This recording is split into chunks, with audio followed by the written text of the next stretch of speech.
온더바이블 창세기 시간입니다. 세상에 홍수 심판이 있으리라 하셨던 하나님의 말씀이 참이었습니다.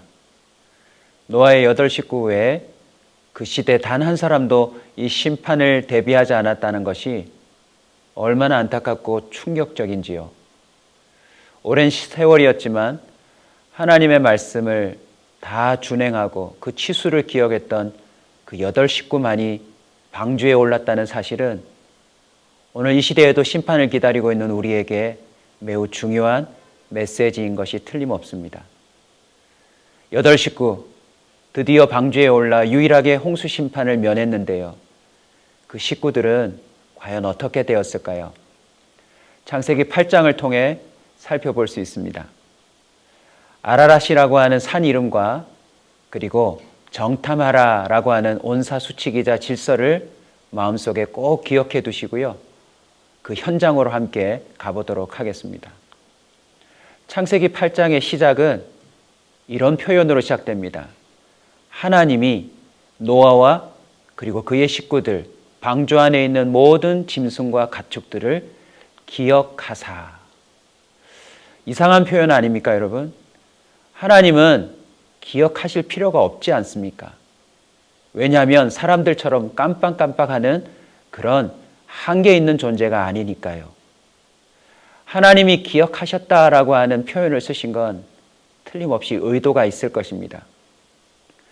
40주, 40냐, 밤낮으로 비가 쏟아졌고 150일 동안 물이 차올라 세상의 모든 것이 잠기어 호흡하는 짐승들과 사람이 다 죽어버렸습니다. 이 단 하루만 물난리가 나도 그 온 가족이 혼비백산하지 않습니까? 며칠, 몇 주가 비가 온다면 나라 전체가 마비될 텐데요. 지금 수개월째 이들은 세상에 한 번도 경험해보지 못한 엄청난 심판을 겪고 방주 안에 머물러 있습니다.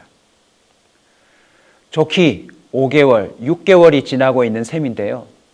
그들 한 사람 한 사람이 이런 말을 하지 않았을까요? 오늘 며칠이지? 언제쯤 우리는 나갈 수 있을까? 아니, 도대체 우리는 지금 어디에 와 있는 거예요? 급기야 그들은 홍수 심판은 가르쳐 주셨지만 아무것도 일어나지 않고 있는 상황 속에서 하나님이 우리를 잊어버린 것은 아닌지 염려하고 있었을지도 모릅니다. 하나님은요, 하나님을 잊어버린 사람들을 향하여 오히려 강조요법을 쓰신 것 같아요. 나는 기억한다. 너희들은 나를 잊어버렸어도 나는 너희들을 기억한다. 어느 시대이든지 하나님의 말씀을 신뢰하고 그 말씀을 지킨 자가 누구인지 하나님은 기억하고 있다라고 표현합니다. 우리는 언제 이런 마음을 품죠? 시간이 지연될 때, 우리가 원하는 일들이 일어나지 않을 때, 점점 더 상황이 나빠질 때, 우리는 하나님이 나를 잊으셨나 보다, 하나님은 아예 안 계신가 보다 라고 착각하기 쉽습니다. 오늘 창세기 8장 1절에서 이 노아의 식구들을 향하여 던져주신 이 표현, 우리는 결코 기억해야 합니다. 하나님은 기억하신다. 그 결과가 무엇입니까? 드디어 바람이 붑니다. 성경에 등장하는 바람은 하나님의 마치 일꾼처럼 쓰임받는 존재입니다. 홍해바다가 갈라질 때도 밤새 동풍이 불었다라고 표현하고 있죠. 노아의 식구들은 잘 알 수는 없지만 방주가 흔들리고 바람소리가 들리는 가운데 하나님이 일하신다라고 하는 것을 느꼈을 것입니다. 더군다나 물이 줄어들기 시작했습니다. 아마 방주가 서서히 내려간다라고 하는 느낌도 받지 않았을까요?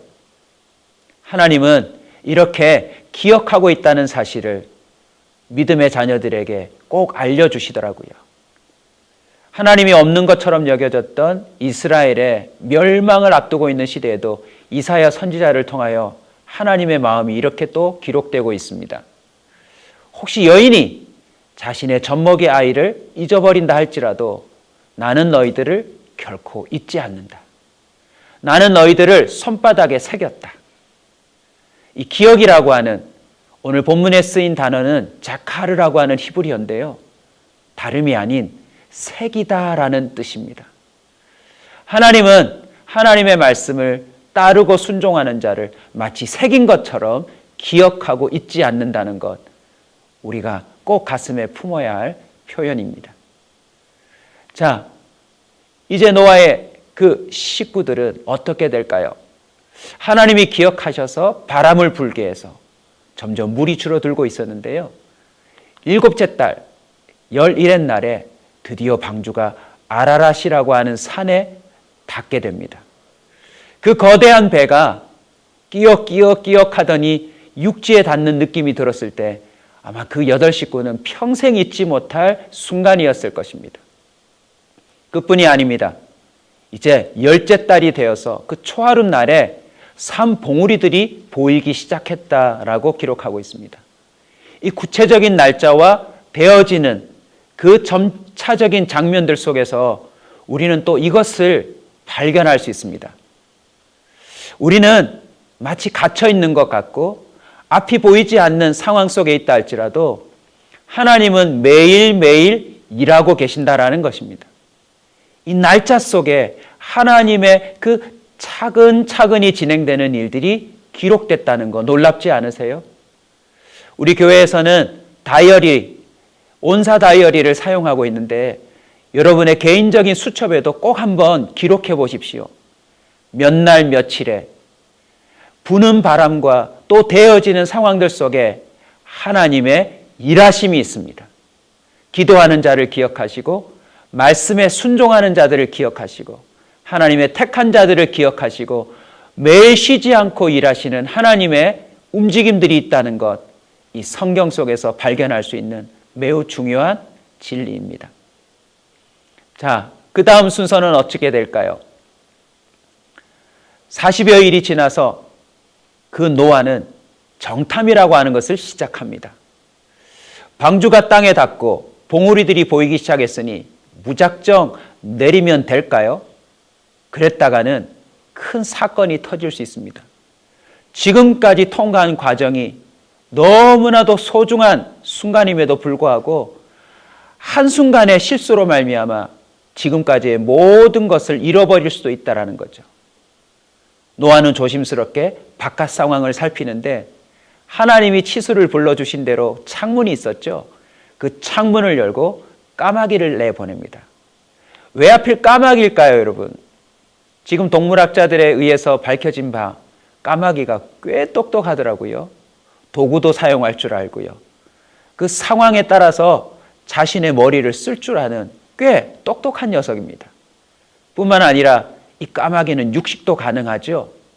지금 이 까마귀를 내어 보내었을 때 이 까마귀는 아주 기본적인 정보를 가져다 줄 것입니다. 정탐하라 1단계가 바로 까마귀 기본 정보를 취하라는 것이죠. 노아가 나갈 수 없으니 까마귀를 통하여서 세상의 상황을 살피는 모습을 우리는 발견할 수 있습니다. 저와 여러분에게도요, 이런 까마귀를 동원하는 지혜가 필요합니다. 무작정 발을 내디딜 것이 아니라 우리가 살아가는 이 삶의 주변을 충분히 기본적으로 살필 수 있는 도구와 또 길이 있다는 것을 보여주고 있죠. 자, 까마귀가 왕래하는 가운데 노아에게 여러 가지 정보를 줬겠지만 그것으로는 만족할 수 없었습니다. 이제는 두 번째 정탐하라 단계인데요. 비둘기를 내보냅니다. 비둘기는 어떤 능력이 있을까요? 지금도 피전 플라잉이라고 해서 전 세계에 비둘기 경주가 있는 거 아세요? 몇백 킬로부터 몇천 킬로까지 비둘기는 정한 지점까지 날아 경주를 벌일 수 있는 능력이 있다고 합니다. 어떤 비둘기는 순간 145km에 해당하는 속도로 직선거리를 날아갈 수 있는 능력이 있다고 하네요. 참 노아가 이 짐승들의 한 가지 특징을 이해했다는 것 또한 참 놀랍습니다. 하나님은 이 세상의 모든 피조물 가운데 목적에 맞게 그 능력들을 부여하셨다는 것을 알 수 있죠. 우리 사람이 그것을 잘 이해할 때 그 질서 속에서 꽤 유용한 도움을 얻을 수 있습니다. 비둘기를 내보내었다가 그가 다시 돌아오고, 비둘기를 또 7일 기다렸다가 다시 들여다오는데 어느 날 이 비둘기가 뭔가를 물고 옵니다. 무엇일까요? 바로 새 감람나무 잎사귀입니다. 그냥 잎사귀는 떠다닐 수 있는 그런 이파리일 수도 있는데요. 새 감람나무 잎사귀라고 하는 것은 저지대까지 물이 줄어들었다는 것을 의미할 뿐만 아니라 땅에 드디어 새로 식물이 자라났다고 하는 아주 고급 정보를 안겨다 주는 것이지요. 이제 이 땅 가운데 드디어 새로운 싹이 났다라고 하는 정보를 비둘기가 가져다 준 것입니다. 이 비둘기를 또다시 7일을 기다렸다가 내어보내는데요. 그 다음에는 돌아오지 않았습니다. 이유가 뭘까요? 이제는 이 땅 가운데 충분히 먹을거리들이 있으니 비둘기가 돌아올 필요가 없었다는 것이죠. 노아는 알았을 것입니다. 이제 이 땅 가운데 지면까지 물이 줄어들어 이제 새싹이 나고 이 땅 가운데 나름 회복이 되었다라고 하는 증거를 얻었을 것입니다. 까마귀를 통하여서는 기본 정보를 얻고요. 비둘기를 통하여서는 보다 더 고급적인 정보를 얻었다고 하는 것을 볼 수 있죠. 저와 여러분에게도 이런 지혜가 또 필요합니다. 어떤 사실이 우리에게 전달되었다고 할 때 무작정 믿을 것이 아니라 기본적인 정보를 넘어서 더 깊은 정보를 획득할 수 있다는 사실을 좀 아시고요. 섣불리 이 세상 가운데서 인생의 발걸음을 내딛지 않기를 바랍니다. 자, 그럼 이 비둘기가 가져다 준 고급 정보면 방주에서 내릴 수 있을까요? 노아는 내리지 않습니다. 또다시 날짜의 기록이 등장하는데요. 자, 유심히 보십시오. 노아의 601년 그 달 초하루입니다. 노아가 600세 되던 해 둘째 달 20일의 날이었습니다. 11의 날이었죠. 그러니까 무려 지금 1년의 세월이 지나서야 지면에서 물이 거쳤다라는 것을 기록하고 있고요. 드디어 둘째 달 20일의 날이니까 600년 11의 날부터 시작해서 20일의 날까지 대략 1년하고도 10일 정도의 시간이 흘렀다는 사실을 알 수 있습니다. 많은 분들이 노아가 방주에 얼마간 있었죠 하면 서슴없이 많은 분들이 40일 하는 걸 저는 많이 들어보았습니다. 그건 비가 온 날수이고요. 노아는 그리고 그 식구들은 방주 안에서 무려 1년이 넘는 시간을 버텨야 했습니다. 참 우리에게 주는 또 메시지가 묵직하지 않습니까? 기다리고 또 기다리고 또 그 기다림 속에 하나님이 매일매일 무슨 일을 하고 있는지 주의하지 않으면, 정탐하지 않으면 우리는 방주에서 결코 내릴 수가 없더라는 것입니다. 까마귀를 통해, 비둘기를 통해 우리 주변에 있는 도구들을 통하여 우리의 삶에 많은 정보를 얻을 수 있지만 우리 믿음의 사람들에게 가장 중요한 정보가 있습니다. 결정적인 정보죠. 무엇입니까? 바로 하나님의 말씀입니다. 노아는 이런 정보를 획득했지만 그 1년의 세월 동안 갑갑하다고 섣불리 뛰어내리지 않았습니다. 만약 그랬다면 아직도 다 마르지 않은 갯벌 같은 그 땅 위에서 연약한 양이나 또 아주 미물 같은 짐승들은 빠져 죽지 않았을까요?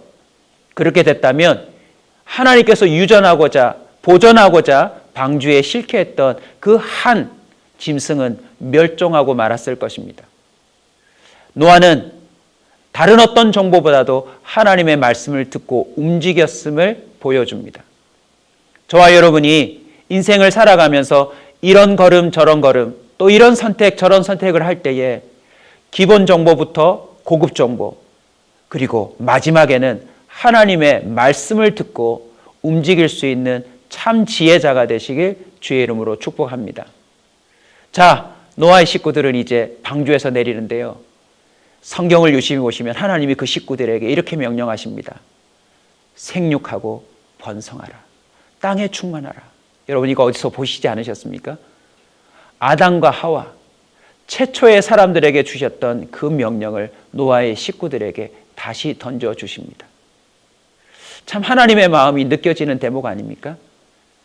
정말 최초의 사람들에게 그 명령을 주었지만 홍수 심판에 이르기까지 사람들의 마음과 계획은 악할 뿐이어서 엉망진창이 되어버렸죠. 주님이 정하신 질서들을 다 무너뜨린 그 세상에 하나님은 다시 한번 리셋하시듯 이 심판을 통하여서 노아의 식구들에게 새로운 기회를 주신 것입니다. 하나님은요, 여전히 지금도 당신의 말씀이 우리의 삶 가운데 실현되기를 원하십니다. 하나님이 주신 그 복의 명령, 인간으로서 하나님의 형상으로서 가지는 그 사명을 우리가 다시 준행하기를 원하신다는 것 잊지 말아야 되겠습니다. 노아는 드디어 방주에서 내립니다. 그 방주문이 열리고 그 땅을 받는 그 감격이 어땠을까요? 여러분이라면 방주에서 나올 때 제일 먼저 무슨 일을 하시겠습니까? 막 야호 외칠 수도 있고요. 막 그 넓은 땅을 뛰어다녀 볼 수도 있겠죠. 여러 가지 사람의 성향에 따라 그 선택이 다르겠지만 성경은 이렇게 증언합니다. 노아와 그 식구들은 하나님 앞에 제단을 쌓고 번제를 올려드립니다. 여러분, 이 제사가 어떤 모습이었을지 한번 상상해 보십시오.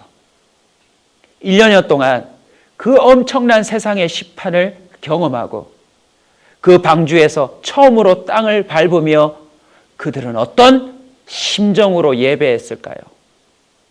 아마 이런 모습이었지 않았을까 제가 한번 생각해 봤습니다. 그냥 다리를 후들후들 떨면서 땅에 내리자마자 철떡 엎드려서 하나님은 참 하나님이십니다. 하나님은 위대하십니다. 하나님은 심판자 되십니다. 하나님을 향하여서 자신이 할 수 있는 그 모든 표현을 사용해 하나님을 경배했을 것입니다. 그리고 그 가운데 자신과 자신의 가족이 살아남았다라고 하는 사실에 구원의 찬양과 감사를 올려드렸지 않았을까요? 여러분 이 예배를 또 주목해 보십시오. 세상에 단 하나밖에 없는 예배입니다. 이전에 사람들 사이에서 횡행했던 이런저런 제사와 종교 행위는 다 사라지고요. 세상에서 유일무이한 제사를 노아가 다시 시작한 것입니다. 유일무이한 제사. 그 어떤 기도 제목도 없었을 것입니다. 그 어떤 하나님 앞에 요구도 없었을 것입니다. 그냥 하나님이 위대하시고 하나님이 진짜고 하나님이 참이라고 하는 가장 순수한 예배를 드리지 않았을까요? 오늘날에도 교회들마다 1부, 2부, 3부, 또 수요일, 금요일, 새벽 예배, 철야 예배, 온갖 예배들이 넘쳐나지만 하나님이 이런 예배를 찾고 계실지 모릅니다. 오직 하나님이 참이셔서 그 하나님만을 높이고 하나님을 경배하는 아무런 조건 없이 그냥 하나님을 인정하는 순수한 예배 말입니다. 노아의 이 제사를 하나님이 이렇게 받으셨대요. 여호와께서 그 향기를 받으셨다. 여기서 향기라는 말은 그 원어의 의미가 이렇습니다. 기쁘게 여기다. 평온하게 봤다. 이전에 하나님이 세상을 향하여 한탄하셨다는 표현 기억나시죠? 하나님은 이런 의도로 세상에 만물을 창조하여 사람에게 맡겨주셨는데 사람이 하나님을 잊어버리고 엉망진창으로 만들 때 하나님이 얼마나 마음이 불편하셨습니까? 얼마나 속상하셨습니까? 그런데 이제 심판 이후에 이 세상의 모든 것이 다시 회복되는 가운데 유일한 그 가족이 가장 순수함으로 하나님께 예배드릴 때 그 정결한 짐승으로 하나님이 예비해 주신 그 짐승으로 예배드릴 때 하나님이 그것을 기쁘고 평온하게 받으셨다라고 기록하고 있는 것이죠. 이스라엘 백성들이 수많은 짐승들을 가지고 와서 예배를 드릴 때도 하나님은 이렇게 표현하신 적이 있습니다. 나는 이제 이 소리 듣기 싫다. 누가 성전 문 좀 닫아줬으면 좋겠다. 하나님은요, 신령과 진정으로 예배하는 자들을 찾으십니다. 그 향기를 받으실 수 있는 참된 예배를 기다리고 있습니다.